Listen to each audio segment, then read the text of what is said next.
Hello दोस्तों, crack next exam with Ankit series में दोस्तों आपका स्वागत है। ये इस पार्ट का थर्ड वीडियो है।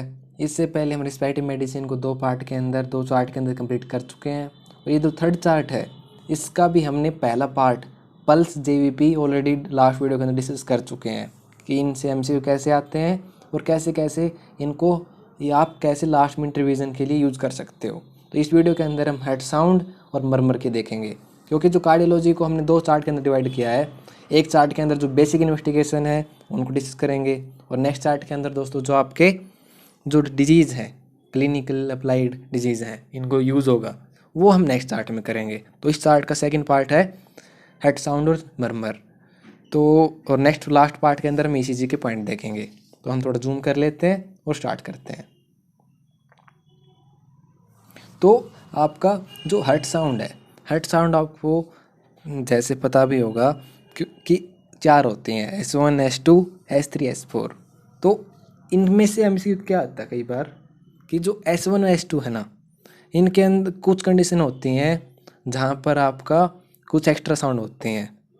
फॉर एग्जांपल यदि आपको S1 S2 का तो पता ही है कि आपका पहला जो एरोटिक S2 होता है वो जो आपका पल्मोनरी वॉल होती हैं उनके बंद होने से होता है। ये आपकी जो मिट्रल वॉल है, ट्राइकोसिड वॉल है, उनके क्लोज होने से होता है S1। तो इनके अंदर जो इनके अलावा जो एक्स्ट्रा साउंड है वो कई बार डायरेक्ट क्वेश्चन पूछा जाता है कि जो मिड सिस्टोलिक क्लिक है। सिस्टोलिक क्लिक मतलब देखिए, इजेक्शन क्लिक होती है, एक ओपनिंग स्नैप होती है। Ejection click just after S1 आती है, ये बात पता होना चाहिए आपको नंबर 1। तो उसके बाद opening snap just after S2 आती है।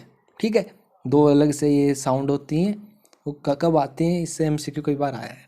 तो इसके अलावा एक कंडीशन आती है मिट्रल वॉल प्रोलैप्स। उसके अंदर एक एक्स्ट्रा साउंड मिलेगी अपने को S1 और S2 के बीच में। तो मिड दोनों इसके बीच में सिस्टोल होता है S1 और S2 के बीच का, तो मिड सिस्टोलिक क्लिक ये मिलती है मिट्रल वॉल प्रोलैप्स के अंदर। तो ये आपका डायरेक्ट एमसीक्यू है। ठीक है, कि मिड सिस्टोलिक कहाँ किस में मिलती है क्वेश्चन। और इसके बाद एक पॉइंट ये हुआ, उसके बाद जो S2 और S1 है उसके S2 और S1 उसके बीच में ही तीन साउंड आते हैं। इसके अलावा एक आपका जो एट्रियल मिक्सोमा होता है वो आपके एक साउंड प्रोड्यूस करता है, उसे बोलते हैं ट्यूमर प्लोप साउंड। वो आपका S2 और S1 के बीच में रहता है। डायरेक्ट कई बार इसका यूज क्वेश्चन से रिलेटेड आता है। उसके बाद जो S3 है, S4 है, वो तो इसकी पोजीशन जो पिंक में दिखा रखा है वो होती है। इसके अलावा जो कंस्ट्रिक्टिव पेरिकार्डाइटिस होता है वहाँ पर एक होती है पेरिकार्डियल सडर, वो अपने को मिलती है जो लोकेशन होती है S3 की, वहाँ पर ही। ठीक है, ये मैंने एक डायरेक्ट आपका रिवीजन के लिए मैंने ये चार्ट बनाया है कि आप इसको जितनी भी कंडीशन है इन एक्स्ट्रा साउंड के रिगार्डिंग वो आप एक साथ यहाँ पर उसको याद कर रख सको। ठीक है, तो आपको ये पॉइंट याद रखने हैं कि कौन सी कहाँ पर रहती है। उसके बाद आता है S2 के बारे में। S2 के बारे में दोस्तों आता है नॉर्मल स्प्लिट होता है, यदि उससे कम होता है तो नैरो स्प्लिट बोलते हैं, और यदि और उससे भी ज़्यादा हो जाए तो रिवर्स स्प्लिट हो जाएगा, नैरो ही। लेकिन यदि वो स्प्लिट ज़्यादा बढ़ जाता है उसे वाइड स्प्लिट बोलते हैं। वाइड स्प्लिट भी दो टाइप का हो सकता है, वेरिएबल और फिक्स्ड। मतलब आपका इंस्पायरेशन करो एक्सपायरेशन करो कोई भी कंडीशन हो वो फिक्स रहेगा तो फिक्स कंडीशन आएगी, और चेंज होता रहेगा तो वेरिएबल में आएगा। तो नैरो स्प्लिट के एग्जांपल हमें याद रखने हैं, मेन चार याद रखने हैं, पांचवा भी याद कर सकते हो आप करना चाहोगे तो। नंबर 1 आता है इसका जो नैरो स्प्लिट का एग्जाम्पल है एरोटिक स्टीनोसिस। ठीक है, क्वेश्चन में ऐसे कैसे कहा जाता है कि आपका जो स्प्लिट है वो नैरो है और वो कंडीशन पूछा जाएगा कि which of the following is likely diagnosis. तो उसके अंदर आपको बाकी कुछ हिस्ट्री मिलेगी, उसमें से एक हिस्ट्री ये रहेगी और हम उसको डायग्नोसिस में पूछ सकते हैं एरोटिक स्टेनोसिस में।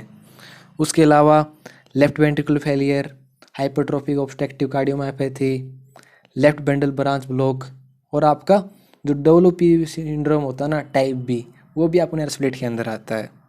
इसके अलावा जो वाइड स्प्लिट के अंदर वेंट्रिकुलर सेप्टल डिफेक्ट, वेरिएबल के अंदर mitral regurgitation and right bundle branch block, ये तीन आते हैं वेरिएबल के अंदर।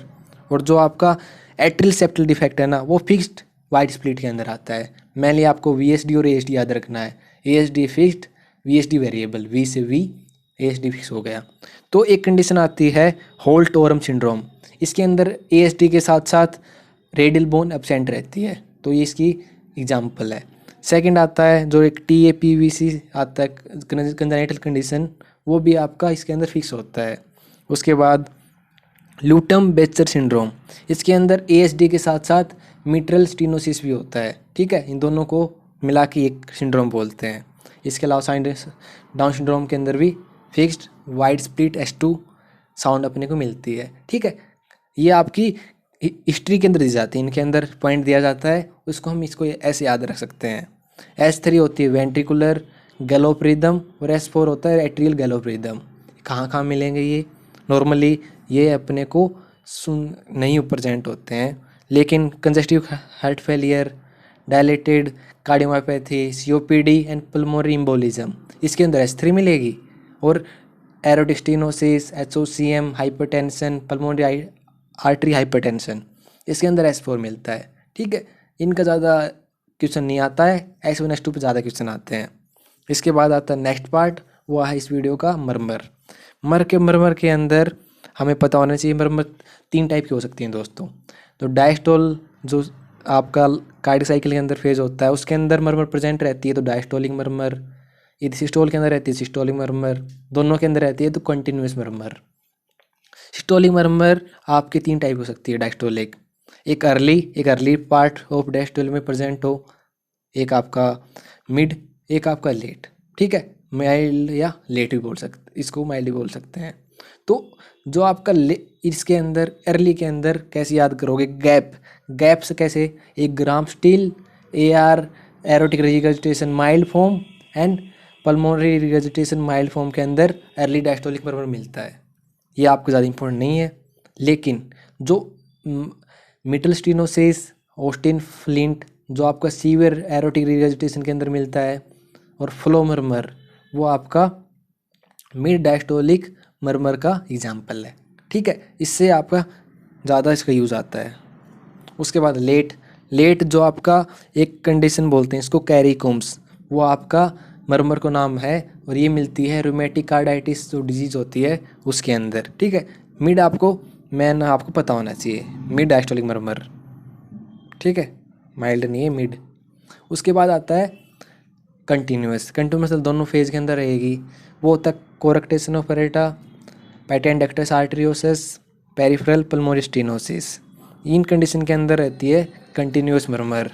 और आपका जो लास्ट है सिस्टोलिक मरमर में आपका 3 हो सकता है दोस्तों। एक तो आपका इजेक्शन की टाइम, एक आपका पैन मतलब पूरे सिस्टोल के अंदर, और एक आपका लेट सिस्टोलिक। लेट ऐसे था, पैन आपका कंटिन्यूस, इजेक्शन मतलब शुरू वाला फेज, सिस्टोल के फेज होते हैं। इजेक्शन के अंदर दोस्तों आपका aortic stenosis, pulmonary stenosis, HOCM और टेट्रालोजी ऑफ फैलोट्स, इसके अंदर ये मरमर मिलेगी। और MR और TR के अंदर मतलब मीटर रिगर्जिटेशन और आपका ट्रैकअपसिड रिगर्जिटेशन के अंदर पैन सिस्टोलिक मरमर मिलती है। और आपका लेट हिस्टोलिक कहाँ पर मिलेगी? मिट्रल वॉल प्रोलैप्स के अंदर।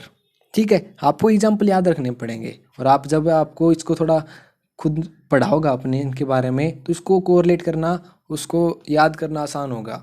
उसके बाद आता है दोस्तों कि एक रूल होता है कि all murmur intensity decreases with Valsalva, standing hand, amyl nitrate inhalation, और इंक्रीज होती है with sit ups and hand grip. लेकिन एक्सेप्शन होते हैं 2, HOCM और मिट्रल वॉल प्रोलैप्स। इनमें इसके अपोजिट होता है। कई बार ये भी इसका बहुत रोल आता है कि नॉर्मल ये मिलना चाहिए, लेकिन ऑप्शन देता है कि उल्टा है, तो इन दोनों पे आपका ध्यान जाना चाहिए। तो दोस्तों इस वीडियो के अंदर हम डिस्कस किया आपका हेड साउंड और मरमर के बारे में, और लास्ट जो इस चार्ट का पार्ट होगा वो हम नेक्स्ट वीडियो के अंदर देखेंगे ECG के बारे में। ठीक है, चेंज कौन से एब्नॉर्मलिटी कौन सी और एरिथमिया के, दोनों इसके अंदर ही आएगा। तो होप कि इस वीडियो से आपको दोस्तों फ़ायदा हुआ होगा। यदि ऐसा है तो वीडियो को लाइक और चैनल सब्सक्राइब जरूर कीजिएगा। तो मिलते हैं नेक्स्ट वीडियो के अंदर, तब तक बाय।